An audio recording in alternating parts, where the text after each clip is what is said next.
देखो कुछ और चीज़ें भी इसमें बतानी है आपको, जैसे कि ये तो चलो ठीक था, ये तो आपने बनाया, ये तो आप बना देख ही रहा आपने, इजीली बन गया है, तो इसमें कोई झंझट नहीं है। एक चीज़ और बता दें एग्ज़ाम के बारे में, कि जो भी पांचों चैप्टर आएंगे इसमें जो भी क्वेश्चन है, ये चूँकि ये एग्ज़ाम तो आपका स्कूल खुलने से पहले ही होगा, क्योंकि अभी इधर जल्दी ही होगा, मतलब इस मंथ के लास्ट में ही होगा। अभी स्कूल तो आपके अगर खुलेंगे भी तो दिवाली के बाद ही खुलेंगे आपके क्लास 6 7th 8th के, मतलब 9th और 12th तो खुल रहा है, फ्राइडे से ही, अगले फ्राइडे से खुल जाएगा।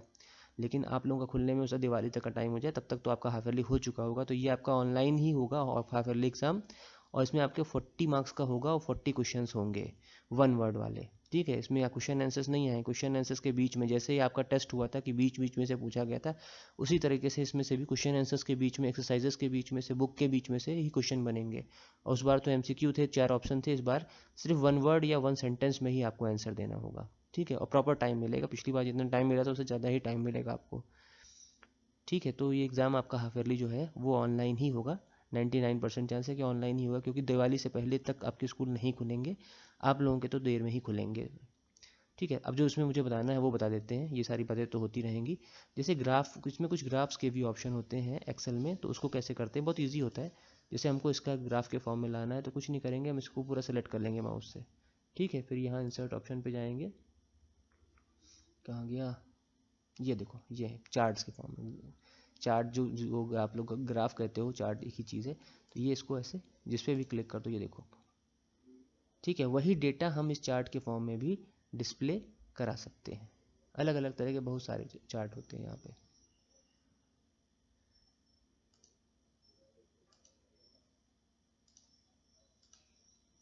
तो ये चार्ट देखने में बहुत डिफिकल्ट लगते हैं, लेकिन होता नहीं, बहुत इजीली बन जाते हैं। जो भी डेटा आपको, जिस जैसा भी डेटा है उसके हिसाब से ये चार्ट अपने हिसाब से डिज़ाइन हो जाएंगे। बस हमें कुछ करना नहीं, हमें एक्सेल की ये टेबल बनानी है, और ये अलग अलग बहुत सारे टाइप के चार्ट होते हैं। ये होता अभी आपके आपकी कोर्स में शायद नहीं है, लेकिन इसके बारे में आगे की क्लास में होता बताया जाए।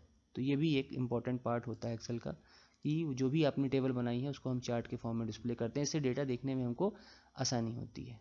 अलग अलग तरह के बहुत सारे चार्ट हैं यहाँ पे, ये देखो बहुत सारे, बहुत टाइप के चार्ट हैं। तो ये चार्ट बनाना कोई मुश्किल नहीं है, बस टेबल टेबल को सेलेक्ट करो, जो भी आपको जिस पे भी चाहिए। ठीक है, जिस पे भी चाहिए उसके लिए वो सेलेक्ट कर देगा। ये देखो है डिज़ाइन, बहुत सारे डिज़ाइन हैं, इनकी भी एडिटिंग हो जाती है। इनके अंदर भी कई सारे चार्ट्स के भी अलग अलग ऑप्शन है, जिसमें हम बहुत सारी एडिटिंग कर सकते हैं। तो ये बहुत ईजी होता है, कोई बहुत मुश्किल नहीं है, बस वो देखने में लगता है कि बहुत डिफ़िकल्ट है, लेकिन डिफ़िकल्ट नहीं होता है।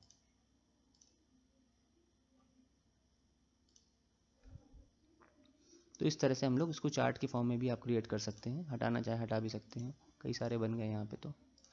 ठीक है, और भी बहुत सारे इसमें तरीके होते हैं, जैसे इसके असेंडिंग और डिसेंडिंग ऑर्डर में सॉर्टिंग करना होता है। तो जैसे ये नेम्स हैं यहाँ पे, ठीक है, इसको ऐसे सेलेक्ट कर लिया, और ये कहाँ गया, फिल्टर ऑप्शन कहाँ गया, यहीं पे होगा।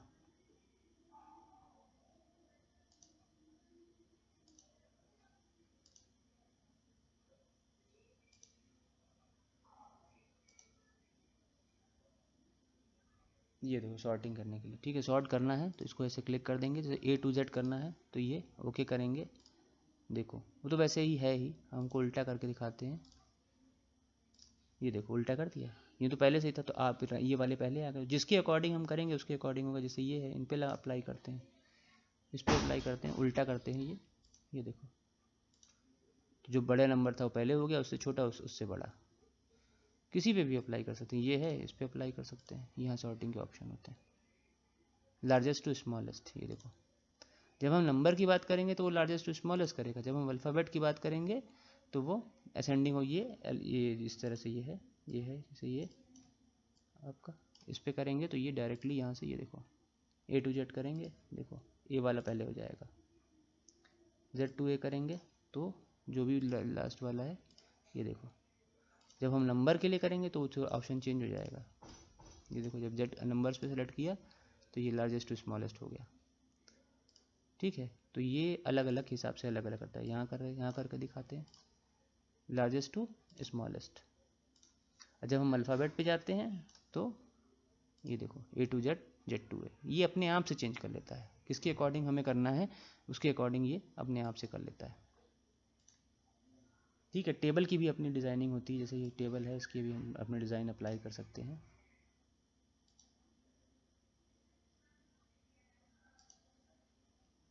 तो गलत हो गया।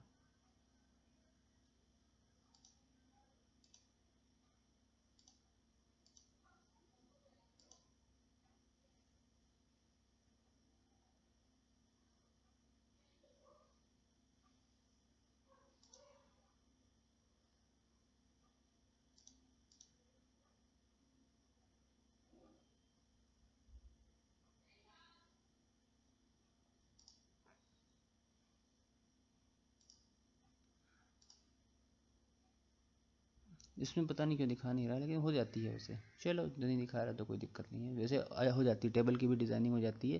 ये थोड़ा सा अलग तरह का वर्जन है जो इसमें पड़ा हुआ है। इसमें सारे ऑप्शन नहीं काम करते, लेकिन वो हो जाती है, उसमें कोई बहुत मुश्किल चीज़ नहीं है, ईजिली हो जाती है, कोई ऐसी दिक्कत नहीं करती। लेकिन यहाँ पता नहीं क्यों दिखा नहीं रहा है। देखो, 2-3 चीज़ें और हैं, जैसे आपको सेल्स को मर्ज करना, आप चाहते हो कि ये पूरा एक लाइन में हो जाए। ठीक है, तो इसको ऐसे कुछ नहीं करेंगे, बस इन दोनों को सेलेक्ट कर लेंगे और ये मर्ज एंड सेंटर पे कर देंगे। ये देखो, दोनों सेल एक जैसे हो गए। कहीं कहीं में ज़रूरत पड़ती है इनको सेल्स को, कई सारी सेल्स को एक साथ मर्ज करना पड़ता है, तो कुछ नहीं, बस इस पर क्लिक कर दो, पूरी पूरी सेल्स मर्ज हो गई। पूरे पूरे कॉलम्स मर्ज करने हैं, पूरे पूरे कॉलम्स मर्ज हो गए। ये देखो,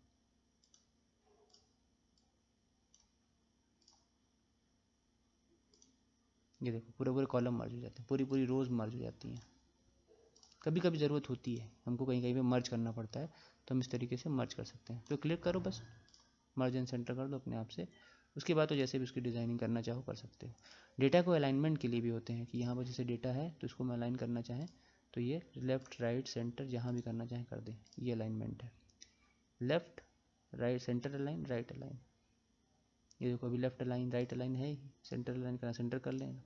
जैसे भी अपनी ज़रूरत के हिसाब से हम उसे सेट कर सकते हैं, अलग अलग तरीके से। बोल्ड करना चाहें इसको पूरे को सेलेक्ट कर लें, बोल्ड वाला काम नहीं करेगा, इसमें दिक्कत करता है। पिछली बार भी ऐसे बताया था, फंस गया था ये कुछ ऑप्शन इसमें गड़बड़ है, दिक्कत करता है, नहीं तो नॉर्मली हो जाता है, बहुत प्रॉब्लम नहीं है। लेकिन इसमें कुछ है, ये जो सॉफ्टवेयर मेरे में पड़ा हुआ है, इसकी कुछ प्रॉब्लम है। ठीक है, तो इस तरह से ये एक्सेल में हम जो भी करना चाहें इस तरह के बहुत सारी चीज़ें अप्लाई कर सकते हैं। वैसे देखने में आपको ईजी लगता है, लेकिन इतना ईजी होता नहीं है। अब चूँकि इस समय कोई ऑप्शन नहीं जिससे कि हम आपको बता सकें, लेकिन इसी तरीके से सारा होता है। स्कूल खुलते ही पहला काम यही होगा कि मैक्सिमम लैब ही होगी, क्लास में पढ़ाएंगे और लैब कराएंगे। बाकी वर्क जो है, रिटर्न वर्क, वो सारा कुछ आपका ऑनलाइन ही चलेगा, चाहे एक्सरसाइजेस का हो चाहे क्वेश्चन आंसर्स का हो, वो सब कुछ ऑनलाइन ही चलेगा, क्योंकि उसको क्लास में कराएंगे उससे टाइम वेस्ट होगा। तो आपकी लैब बहुत ज़्यादा छूट गई है, जो कि नहीं होनी चाहिए थी लेकिन नहीं हो पाई है। तो अब सिर्फ लैब पे ही 100% फोकस होगा और पढ़ाने पे, क्योंकि अब तो चैप्टर भी ऐसे बचे हैं जो लैब वाले ही हैं, उसमें पढ़ाने वाला बहुत ज़्यादा होता नहीं है, लैब में ही कर करके दिखाया जाता है, तो वहीं से सारी चीज़ें क्लियर हो जाती हैं। बाकी जितना रिटर्न वर्क है, जितनी भी चीज़ें हैं, वो सब का सारा का सारा अभी भी आपका ऑनलाइन ही चलेगा। मतलब क्वेश्चन आंसर्स ऑनलाइन ही बताए जाएंगे, एक्सरसाइजेज ऑनलाइन ही बताई जाएंगी, जिससे कि वो टाइम सेव होता रहे। स्कूल जब खुलेंगे भी तो भी आपके स्कूल मुश्किल से मुश्किल 3 से 4 घंटे के ही होंगे, तो सारे पीरियड्स नहीं होंगे, वही 45 मिनट्स के जो मेन सब्जेक्ट के पीरियड होंगे। लेकिन मेरा पीरियड तो होगा ही, कम से कम हफ्ते में 2 दिन तो पीरियड मिल ही जाएगा मुझे, तो उसमें आप लोगों को सिर्फ प्रैक्टिकल ही कराएंगे। तो ये भी चीज़ें जितने भी प्रैक्टिकल हैं, जो पहले से नहीं, जो पहले के चैप्टर्स में बताए हैं, जिनमें जो नहीं, जो डिटेल करके दिखाए हैं, उन सबको फिर से लैब में करके दिखाएंगे। तो उसके लिए आप निश्चिंत रहें। तो ये जो भी चीज़ें आप देख रहे हैं, इसे देखें ज़रूर वीडियोज़ को, क्योंकि ये वहाँ करने के लिए भी थोड़ा बहुत जानकारी होनी तो ज़रूरी ही है। बाकी तो वहाँ सारा कुछ आपको बताया जाएगा किस तरीके से होगा। ठीक है, लेकिन आप लोग वीडियोज़ देखते नहीं हो, क्योंकि वीडियो बनाने में बड़ी मेहनत से बनते हैं ये वीडियो, अलग से टाइम निकालना पड़ता है, सारी चीज़ें अरेंज करनी पड़ती है, और बैकग्राउंड में कितना शोर होता है वो तो आपने खुद ही सुना होगा। तो वो भी अवॉइड करने के लिए पूरा रूम, फैन सब कुछ बंद करना पड़ता है। रूम भी बंद करो, फैन भी बंद करो, तब जाकर वॉइस क्लियर हो पाती है। तो आप लोग वीडियो ज़रूर देखें, नहीं तो उससे हमारा तो कोई नुकसान नहीं, हमारा काम है वीडियो देना, हम तो देंगे ही, लेकिन उससे आप ही का नुकसान है। ठीक है, तो इसके बाद जो अगला चैप्टर होगा वही आपको पढ़ाया जाएगा। यहाँ तक आपका चैप्टर नंबर मुझे लगता है 4 तक का शायद कंप्लीट हो गया है, पूरा पूरा प्रैक्टिकल भी और वैसे भी कंप्लीट हो गया है। थ्योरी तो हो ही गई थी, तो प्रैक्टिकल वाला पार्ट भी लगभग लगभग कंप्लीट है। बार बार चेक करना पड़ता है कि आवाज़ सही जा रही है या नहीं, नहीं तो फिर सुना ही ना दे तो फ़ायदा क्या है। तो इसके बाद जो भी है, अब इसके बाद चैप्टर नंबर 5 एग्ज़ाम से पहले पहले आपका कवर कर देंगे। थ्योरेटिकल चैप्टर ही होगा, उसमें कोई खास प्रैक्टिकल वाला पार्ट लग तो नहीं रहा कि उसमें कुछ खास होगा, तो जो भी होगा वो कंप्लीट हो जाएगा।